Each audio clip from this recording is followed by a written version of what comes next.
Rejoignez-moi alors que je me mets au défi de trouver du contentement dans la pauvreté, tout en luttant contre la faim dans une vie de luxe.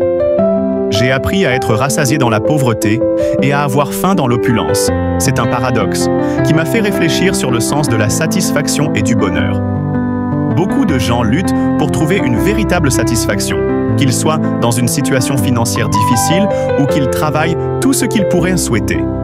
La quête de la satisfaction est un chemin semé d'embûches, car nous avons tendance à croire que le bonheur viendra avec la richesse ou la réussite.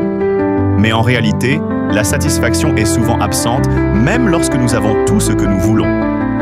Cette quête de la satisfaction est une expérience universelle. Et je pense que nous avons tous vécu des moments où nous nous sentons insatisfaits malgré nos circonstances favorables. Le problème est que nous nous concentrons souvent sur ce qui nous manque plutôt que sur ce que nous avons. Cela crée un effet de manque qui peut rendre la satisfaction encore plus difficile à atteindre. La clé pour briser ce cycle est de se concentrer sur le présent et de cultiver une attitude de gratitude. J'ai personnellement vécu des expériences qui m'ont aidé à comprendre ce que signifie être satisfait dans la pauvreté et avoir faim dans l'opulence. J'ai grandi dans une famille modeste et j'ai appris à apprécier les petites choses de la vie. Mais lorsque j'ai eu plus tard une situation financière plus favorable, j'ai réalisé que la richesse ne suffisait pas à apporter le bonheur.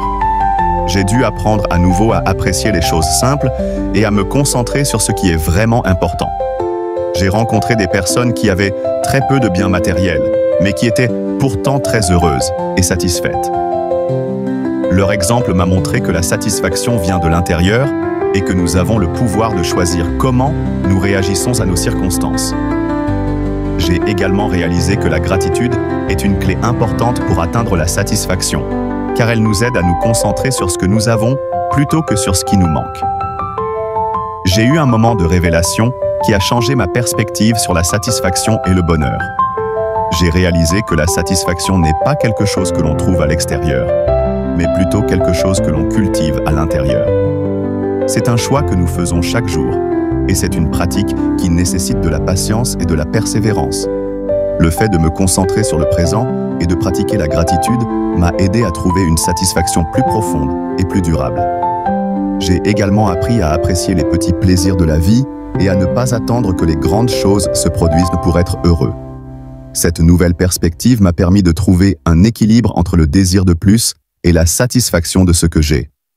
J'ai compris que la satisfaction est un processus continu qui nécessite une attention constante et une prise de conscience de nos pensées et de nos émotions. C'est un voyage qui nécessite de la patience, de la compassion et de l'auto-acceptation. J'ai appris que la satisfaction et le bonheur sont des choix que nous faisons chaque jour et que nous avons le pouvoir de créer la vie que nous voulons. En partageant mon histoire, j'espère que vous pourrez trouver des éléments qui vous aideront à réfléchir sur votre propre vie et à trouver plus de satisfaction et de bonheur. Si vous avez des pensées ou des expériences à partager sur ce sujet, n'hésitez pas à les partager dans les commentaires. N'oubliez pas de consulter mes autres vidéos pour plus d'insights et de réflexions sur la vie et le bonheur.